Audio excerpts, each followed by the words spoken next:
everyone, this is Zoph, and you are watching Simply SCAdian No Title Required. No Title Required is a show all about people in the SCA who are not peers of any kind and are not barons and baronesses or former royals or any of that stuff, just regular old folks like everybody else in the SCA because we believe that we can learn as much, if not more, from regular people in the SCA. This is our sixth season, believe it or not, and no plans on stopping anytime soon. Lucas is still slammed with stuff at work. He works at a high school. He's a teacher. So Jalicia has agreed to be my co-host through the end of the year, and I am so excited to hang out with Jalicia again. Well, I'm excited to hang out with you. Thank you for asking me. Oh, I love having you on. So I'm gonna go do geek girl stuff while Jalicia introduces our awesome and wonderful guest. Take it away. Yes, and we started a wonderful conversation before this, so this is going to be great. Lady Inya Ingle Mael Duin has been part of the Society for Creative Anachronism since 2013. Her persona is a 9th century Dublin Irish woman, though she often performs in a later period style. A skilled historical cook and accomplished bard, she's especially known for her performances of Irish and Scottish folk songs and has reached the finals of the East Kingdom Bardic Composition Competition twice. Her work has earned her a place in the East Kingdom's Orders of the Silver Brooch, Silver Wheel, and Troubadour, as well as Bergental's Cup of St. Bridget and Hourglass. Inya's creator projects span both live and online performance. She has appeared in Bardic Wars on YouTube, taken part in virtual productions including Hamlet, a Beowulf reading, and several online concerts. In the kitchen, she's known for her redaction of a fine cakes recipe, often presented as a subtlety, and she frequently teaches classes on rounds and square note neumes. Welcome, Inya. Thank you. It's good to be here. It's good to have you. Yeah. So we'll start off with our usual question we ask all of our guests. How did you find the SCA? So I'm a teacher in Springfield, Massachusetts, and I was teaching in a school called Elias Brookings Elementary, and one of my colleagues, her taught pre-K, would see me coming in every morning. And I was teaching second grade, and I've always been a little bit of like that teacher that had all the things and did all the stuff and was just a little quirky. And I came in one day and I had a plastic knight's helm with me because I had like props and stuff in my classroom just to make atmosphere and so the kids had something to look at. And saw me as I'm racing in. She goes, "I got to talk to you about something." I said, "Okay." So I ran up the stairs and off we went. And then a few weeks later, I come in and we're chatting about something. I said, "Yeah, I was a history major. I actually like studied ancient medieval to modern Europe and an Irish history, and then I did American history." And she goes, "I really have to talk to you about something." And I'm like, "Okay." And then we had to go, and off we went. And then I came in again, and I had a shawl on very similar to this. And she's like, "I really have to talk to you," as she yells across the back of my head because I'm constantly running behind. And and then she finally grabbed me right before a class and goes, "I got to show you this." And she pulls up pictures of Penzic. She goes, "This is my hobby. Doesn't this look fun?" And I'm like, I get to wear funny clothes, and I get to talk about history, and I get to be geeking out with people that like know what I'm Yep. talking about. This sounds great. So I go to this newcomers event. She goes, "I got something for you." So we're gonna go. So it's March, and we're gonna go to this newcomers event, and it's called Novice Schola. It's in Bergental, and Bergental is Western Mass. And it just so happened it was like right down the street from my school, so like I could find it. It was in a church that or local church. I'm like, okay. So I show up and I am wearing bed sheets my mother had sewn for me into a Guinevere costume, but it wasn't long enough. So she added a 4-inch ruffle at the bottom. and the neck wasn't even done. Like it was just a butt, just slit. I'm like, and I show up and they're like, we're so, and my friend Fiona, who I later found out was Fiona, goes, I'm so happy to see you. And they just sucked me in and I went to my first class. My first class was SCA 101, i.e. the Ernie and Liam show. And Oh, wow. and I was sucked in. I met the and it was just and I learned from Baron from Master Ernst, from Baron Ernst. I can never remember which one he preferred. He goes, if you're not having fun, you're doing it wrong. And I had so much fun that day. I just it was it was like somebody went SCA and I was hook, line, and sinker. Um, and that was it. And when was that? When did you join? March of 2013. And I remember because it was about not even 6 months after I got married. Does your husband play? My ex-husband, yes. Oh, your ex-husband. Sorry. That's okay. The marriage didn't last, but the love of the SCA did. All right. Well, that's such a great origin story, and I have so many questions. But of course, we know you're a bard from the bio that I read, and I'm just wondering, what was it like for you getting involved in the bardic community? Because you're already a professional singer, right? Because you're a teacher, so you already had that level of skill. But what was it like getting into the community for you? It, it was it was interesting because I didn't start as a bard in the community. I'm not a baby bard anymore, but I certainly feel like that still. Um, I haven't been in that as much. I went to being a cook first. And Mhm. so because I was told um that I mean I'm Irish and Scottish. Like my family's I'm a second generation Scottish American. My grandparents came from Scotland. My great grandparents came from Ireland. I was steeped in Irish and Scottish music. I came with a love and a dearth of knowledge when it came to that. But I did not know. So sorry, my coworker. But I didn't know that what was appropriate and what wasn't. I'm like, I came with Catholic hymns and grew up singing Gregorian chant. I didn't realize how many things fit in. And so it was intimidating. And I'm not a storyteller. I don't consider myself a good spoken word storyteller. I'm very much a musician, a singer in that respect. Like I tell my stories that way. So it was very intimidating. And then to find out like people like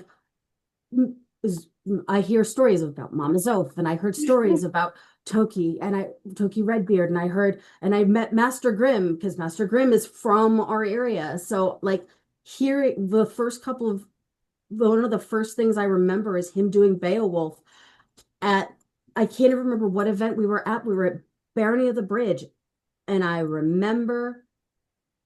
I remember was this dude, which I now know who it was Kenrick, this dude standing on top of a shield. And I hear this person speaking this language that I remembered learning and hearing in high school. But I was like, I could never do that. That's just not me. I could never do that. I like music. I noodle, but even at that time, I didn't even play an instrument. Not really. I could play recorder and not I well. play recorder. Yes, and you do a beautiful job of recorder. Well, I play recorder about as well as my elementary kids. that's okay. That's okay. So what gave you the courage to finally start being a bard? It was, I think it was the fact that there was music around me. There was lots of entries into it. So like I remember Annalita having songbooks and singing and getting us singing rounds. And I recognized I'm so sorry for the photobomb. Recognizing rounds, and I knew how to sing those, and the group singing is what brought me in. Solveig Bjornsdottir did a whole class on period rounds, which I have kind of copied in a lot of ways, and I give her a lot of credit. And I found, um, and so that helped to like make it more comfortable. And just being around it and just realizing later on that it was just about ambiance. It's just about making how we play the game, you know? Like it was just that was it was my entry point in some respects. But I also was in the kitchen singing along to anything and everything. So that kind of so there was that too. Yeah, how did you get into the kitchen? Now you said that that was what you did first. So what drew you to that work? Baron Ernst. He told his class on so again, it goes back to that novice school. His one of the first classes I took after what SCA 101 was, so you want to make friends in the SCA. And he's like, you go to the kitchen. And I went, I know how to work in a kitchen. I know how to do, I can wash dishes. I was already part of like a service family. We have a huge family. I helped cook at home. I already enjoyed doing that. So I'm like, I know, I'll go make friends. And that's basically what I did. I just went to the kitchen and I said, can I help? And it was again one of my first events. Um, I went one of my first camping events. I went up to it's up, it's the one with the Bardic stuff, Harper's Retreat. And the woman, I walked in, I said, I have no idea what I'm doing, but I can help in the kitchen. Do you need help? And they went, yes, because did not know this at the time, but everything in the kitchen had gone pear-shaped. And like everything had gone crazy in there. And she's like, I have no people and we have nothing, no idea what's going on. And so when I died, I ended up being on feast staff for the first time. And it was just like, but it was just, that's just how I am. Like there's a thing, I just do it. I don't, that's just how I was raised. And it Yeah. was just fun. And it was great to find other people that had the same theology because I'm kind of weird up here in New England. I'm No, not no, the no. regular. Now it says that you're an expert on fine cakes and subtleties. Can you tell us what those are and how you became an expert in them? I have there's one that the way that kind of worked, I worded that I think was a little misleading. There is an um recipe, there's a recipe called fine, it's a redaction, it's fine cakes.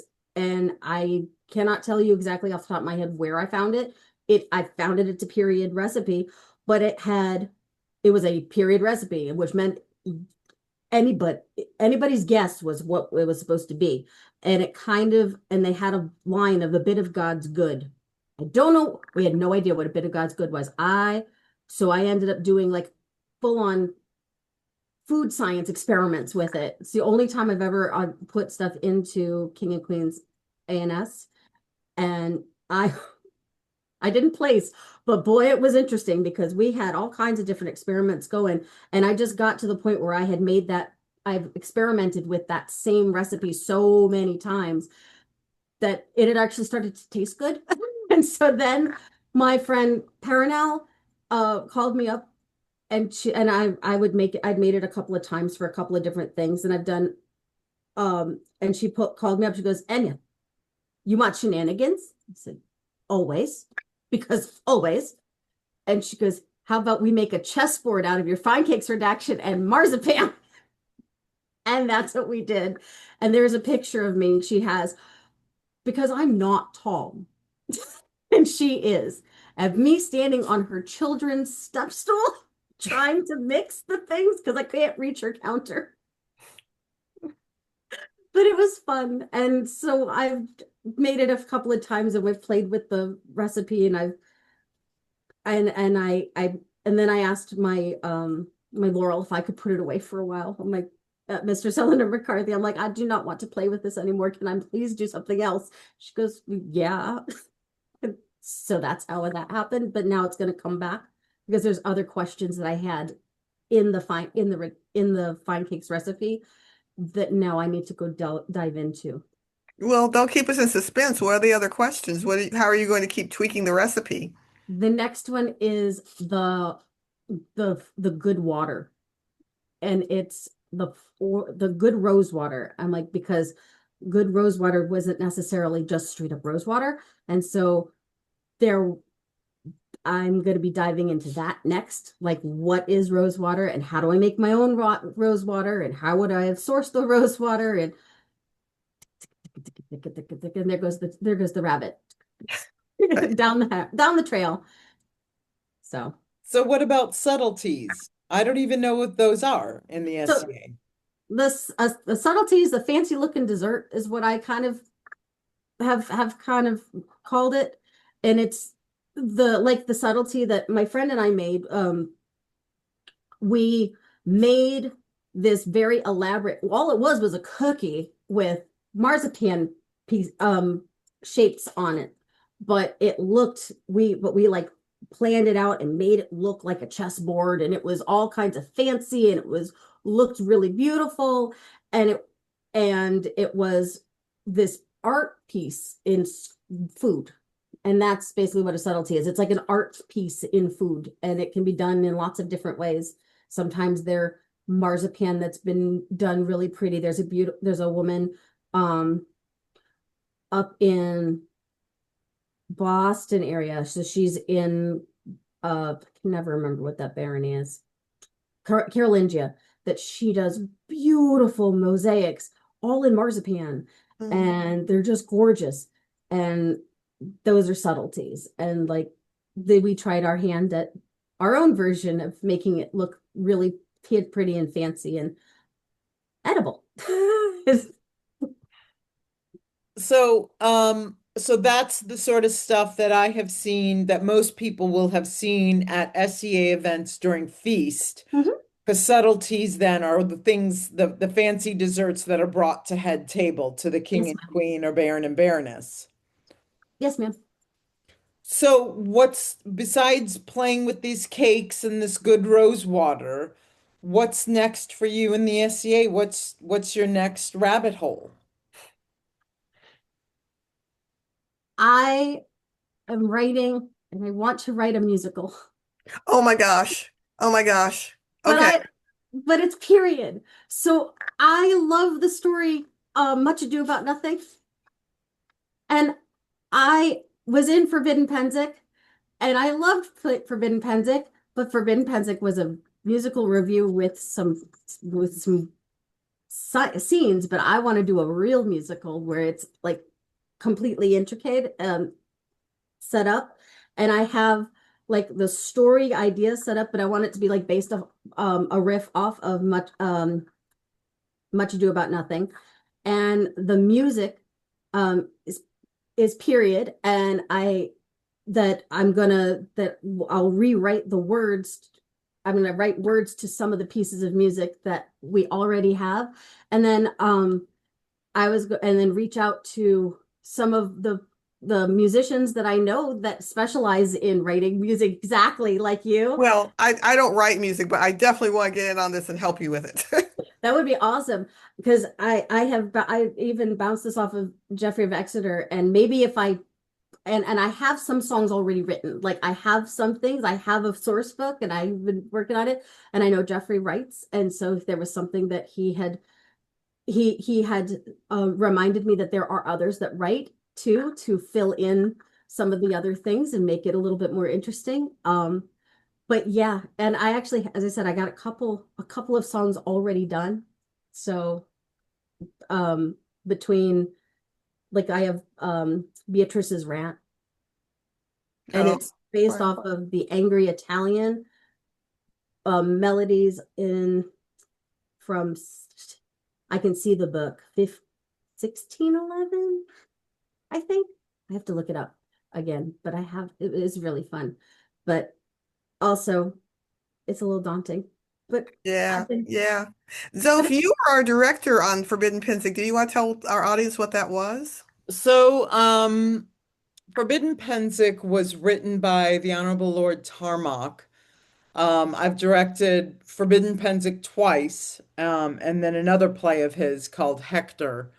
Um, And Forbidden Pensick is a musical review that takes us through a new guy who shows up at Pensick with his girlfriend and the adventures he has. And Tarmac took modern American musicals and changed the lyrics of those musical pieces to be songs, so that they are songs about the SCA experience. Like one of the famous one, best known ones was from Hair, where the song about hair instead became a song about the merchants at Penzic and shopping at Penzic and their scarves and clothes flying all over the stage. So, and I got to pitch it. There is a DVD of the rendition we did a few years ago available. If anyone's interested, just reach out to me and I can hook you up with Tarmac to get it. But it's a very amazing show that both times we did it had standing ovations at the end because Yeah.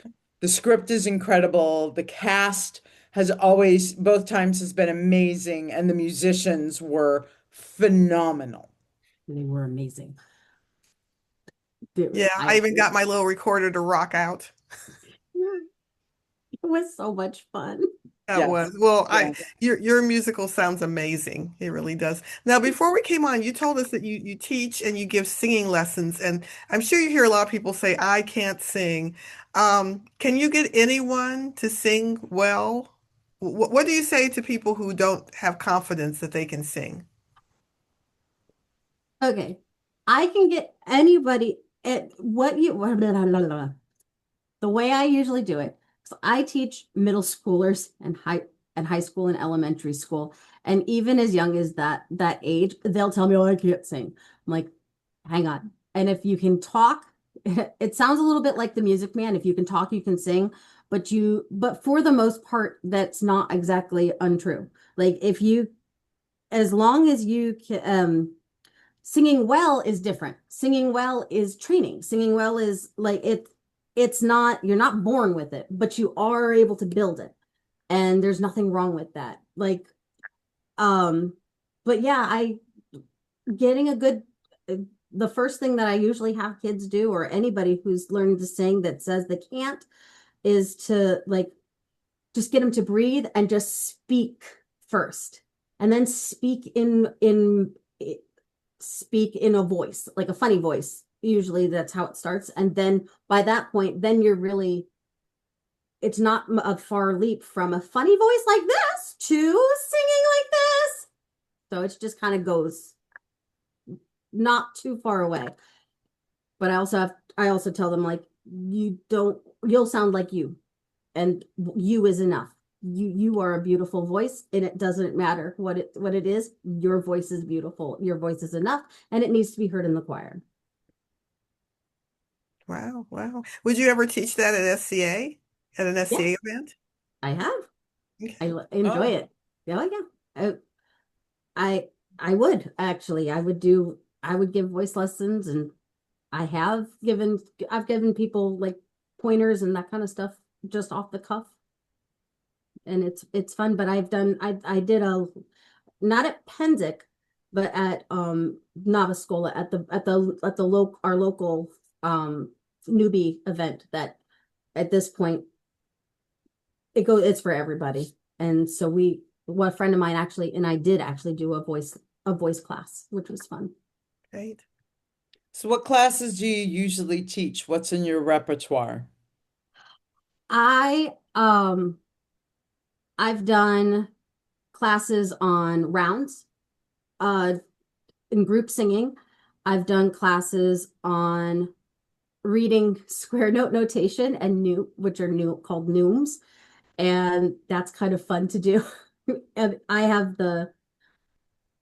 it in the SCA, it sometimes will go off the rails a lot, but it's in theory at the end of the class, you'll have written a musical joke with a very simple melody going up and a very simple melody coming back down. So you get the question and answer, but also you get you learn how to like write using square notes, which all it is do, re, mi, fa, sol, la, ti, and And if you can do do, re, mi, fa, sol, la, ti, do, you can do square notes as long as you figure out which line is do. And then it's everything else is just follow the pattern, which is kind of fun. And That's then what I was going to ask you to tell us more about Noons. Tell us Yeah. when they started and when we got to modern musical notation, like what's the history of Noons? so the square neumes happen right about the point where we start to write music, which is kind of cool, because and standardize rating music. So that's Guido di Arezzo, uh, 1000, one, 900 at 900 AD, they were putting little tick marks and just reminders of where the notes were supposed to go up or where the notes were supposed to go down on on church music. So you were at church, you're at Catholic church at this point, and you're trying to sing all the Psalms, and there's lots of music in a Catholic church, lots of music, and everything is sung, especially because it's Mass the musical. It and so they're sitting there, they're trying to sing everything, but they don't remember, but they may not remember how that hymn is supposed to go. So they do what we do in general. They make a reminder for themselves. And this little a tick mark going up may reminds your voice that it has to go higher. If it goes up and then down, maybe you got to go da or something like that. However, the melody was supposed to go, they were just supposed to be that. And then later on, they added a line to give do, to give yourself a place to anchor to. And so that when your squiggle lines went higher or lower, you at least knew where home tone was. And then from there, people are like, okay, well, that worked really well. How about let's make it a little bit more easy? So they add another line. They add another line. And now you have 4 lines and you're still doing the same do, re, mi, fa, sol, la, ti, but making it easier. And then they didn't have stems and that kind of stuff. They didn't add the stem, as I talk about it with my little guys, it's the bubble and the stick. They Mm, didn't have bubbles and sticks yet. They right. did. Um, so that's what neumes are. They would just do one little note head. Sometimes they'd put a line across it that says, hold this a little longer. Sometimes they would put a, sometimes they put 2 of them, said, hold longer, even though the line across the top also says the same thing. And there are different shapes that you use. Um, but that's, but they're still used today. Like they're still used in my Catholic church in Connecticut. I sing out of a hymnal that has square note notation. Oh, wow. Yeah, the square notes that I'm singing from are a later version of the medieval handwritten ones. Hmm. And but by the Renaissance, by the end of the medieval era and into the Renaissance, we start to find notation that looks more similar to today. Yeah. So, and then it really turns a corner in Baroque. Yeah. So, which Yeah, is I think that's so fascinating. I've done some research in that. It's really fascinating. it's so cool. So Yeah. what's the difference between a noom and a node? A neume and and a mode, Mo, is that what it's called? A mode? the mode. So neumes are the squares and the little squiggles, and modes are um where you're anchored basically. So the Ionian mode is do, re, mi, fa, sol, la, ti, do. The Dorian would start on, instead of starting on do, starts on re. So it's do, re, re, mi, fa, sol, la, ti, do, re. Your Aeolian mode, which is your minor key, your natural minor key, goes la, ti, do, re, mi, fa, sol, la. I sing that one enough so I can do it without thinking. But that's all that does is kind of give you the flavor of your music is, and then the neumes themselves are the written piece, the language that you're reading. Does that kind of makes Yeah, sense? yeah. Modes are kind of related Not to even a little keys. bit.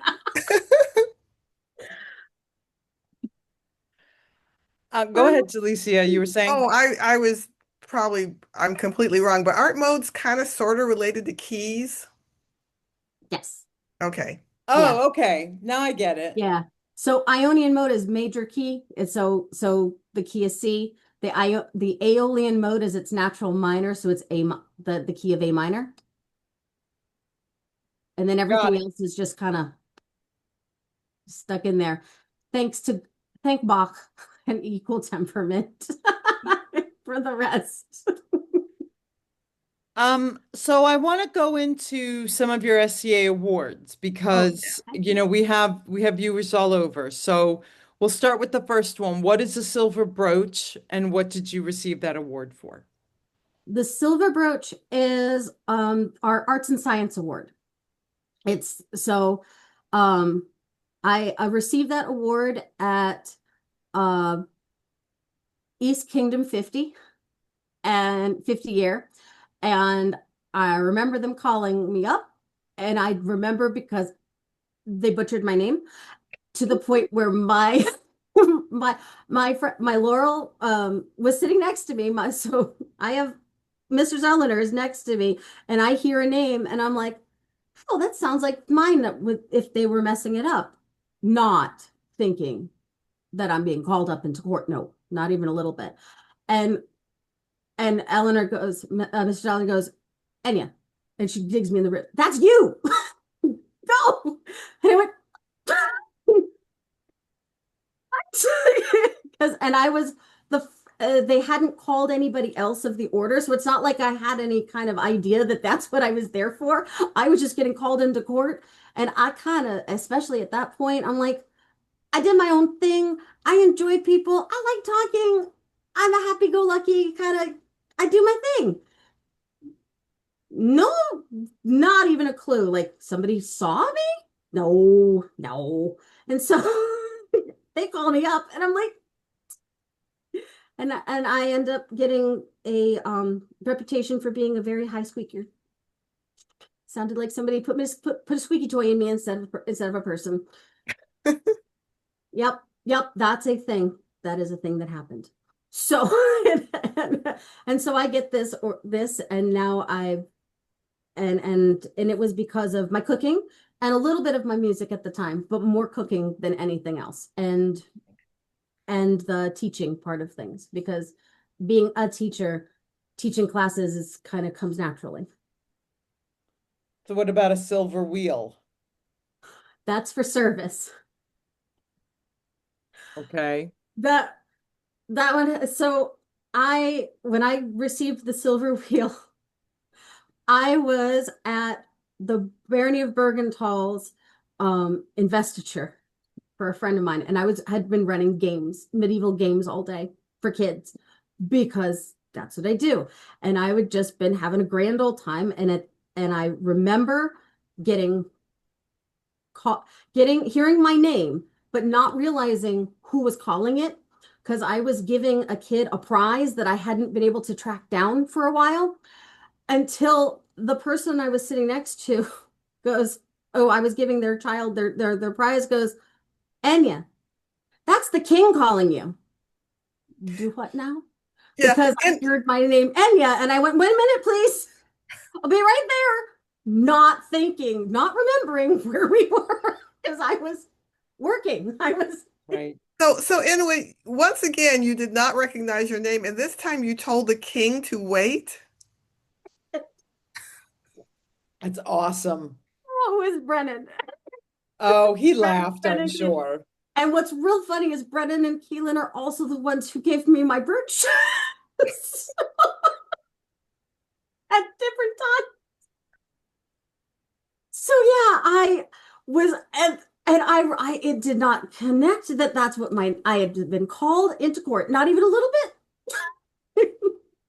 And I'm sitting right there. Yeah, because I was doing the thing that got me the wheel, which is service. Right, Right? right. Oh, there's been so many events that I've gone to where they're like, Wait, they're cooking feast. Hold Yes, on, let me go get them during yes, court. You know, you hear yes, that. yes. Wait, they're still tearing down the list poles. Let me go get them. Somebody runs out. Yeah. All right. So what about a troubadour? So the troubadour is our perform it's a performance gift. It's a performance not gift, it's a performance award.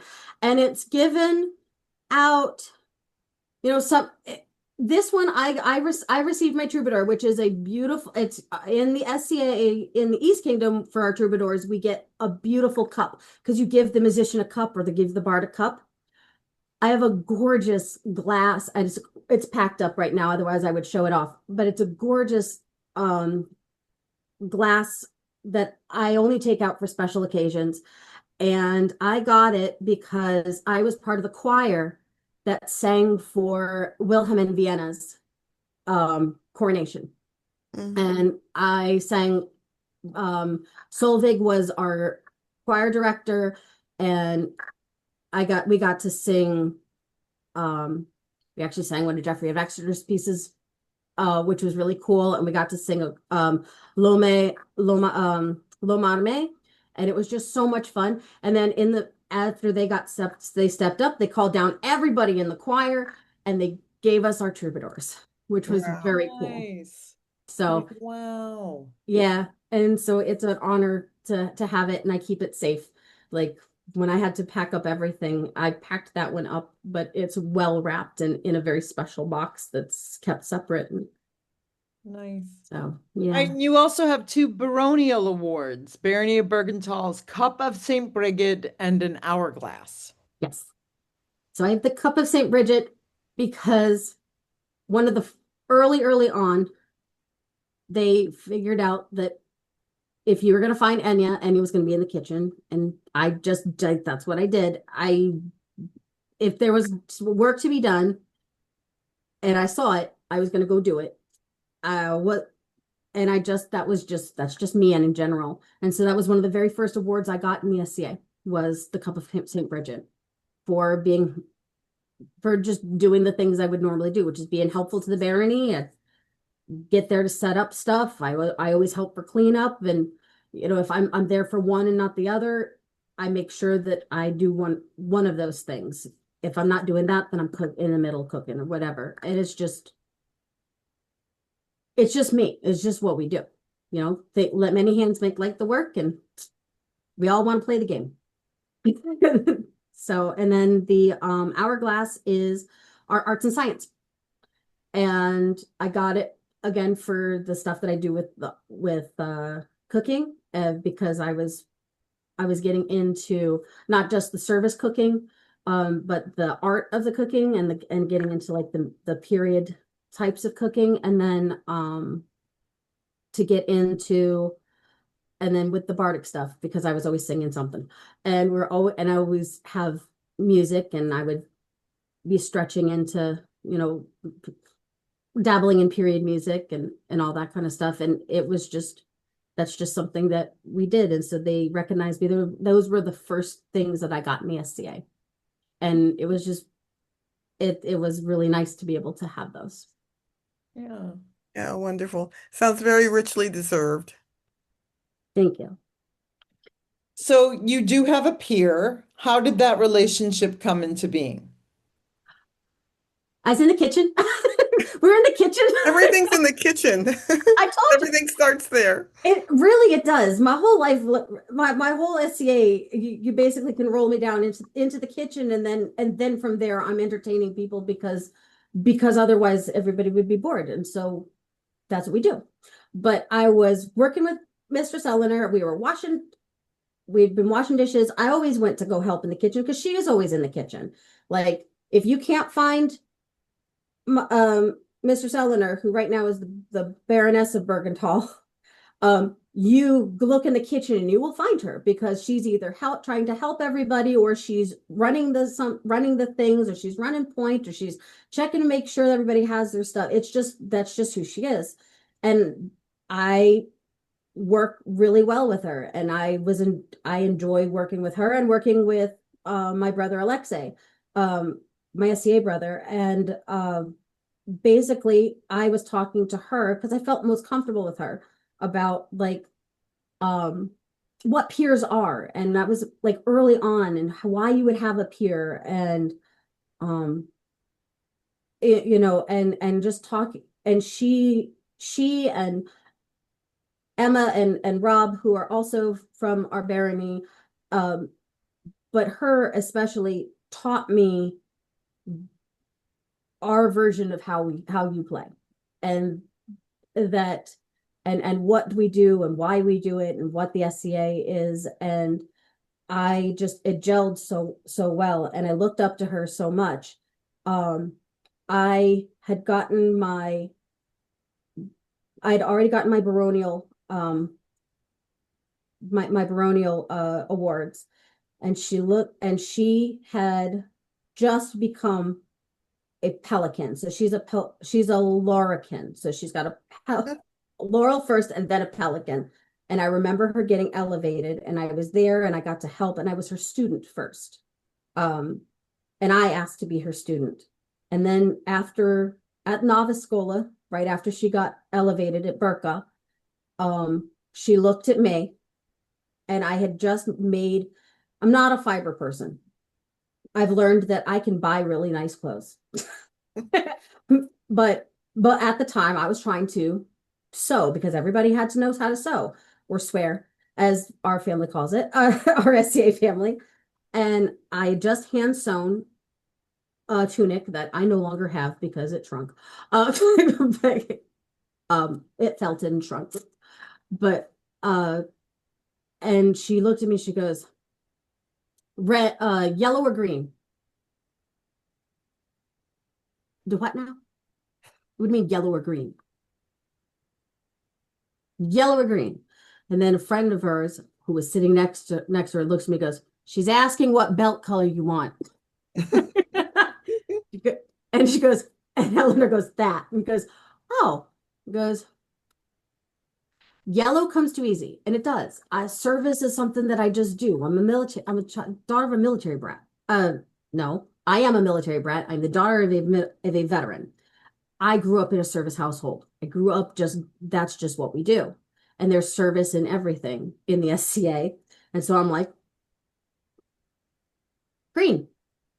I want to be an apprentice, because I don't have the service part of things is not where I need help. The art stuff, because at the time, and I still to this day am like that. I have lots of things that I like to do. Lots of things I want to do.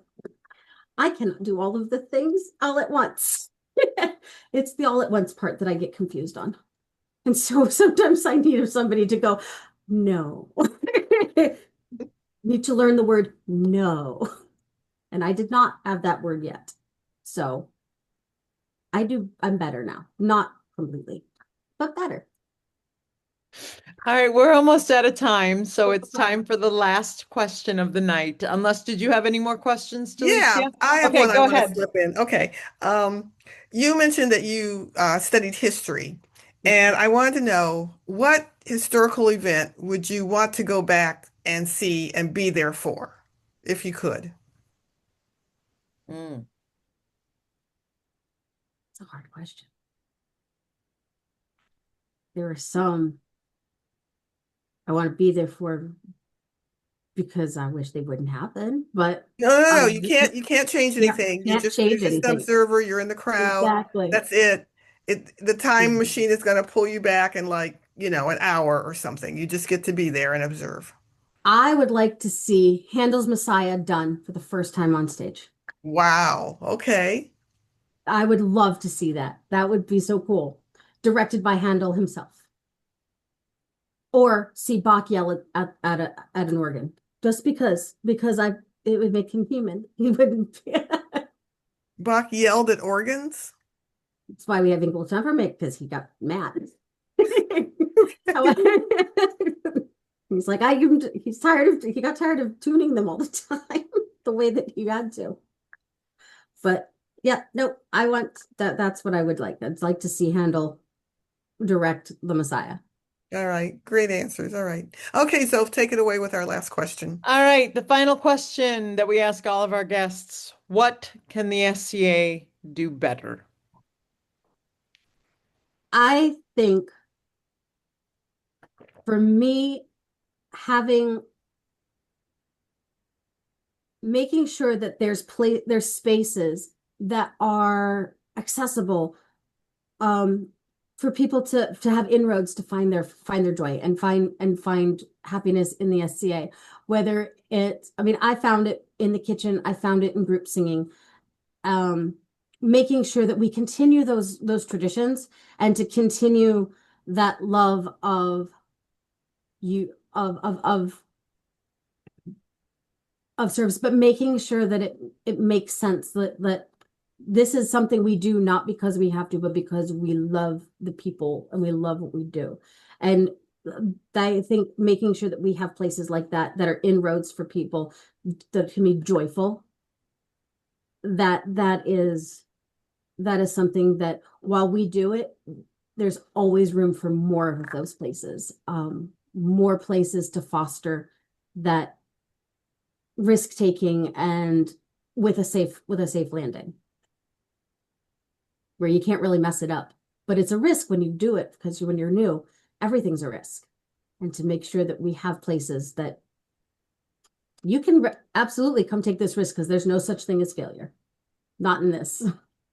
Nice. That's like the Bardic Madness event we have started in North Shield, and it's in the Mid-Realm and down in Trimaris now, which is a no judgment zone. You can just put it out there and perform a piece and get feedback if you want, but everybody just do something.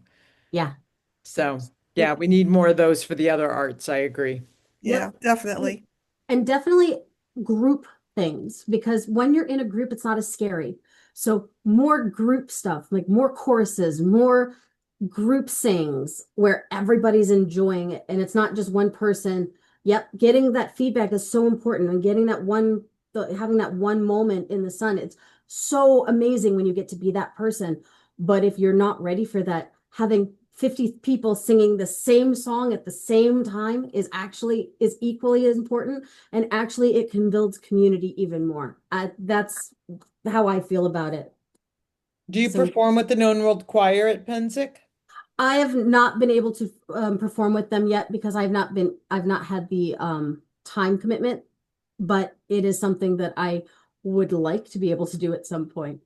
Um, but but organic group singing, I think, is really the part that we sometimes forget, like the sing along stuff. The sing along just makes a difference.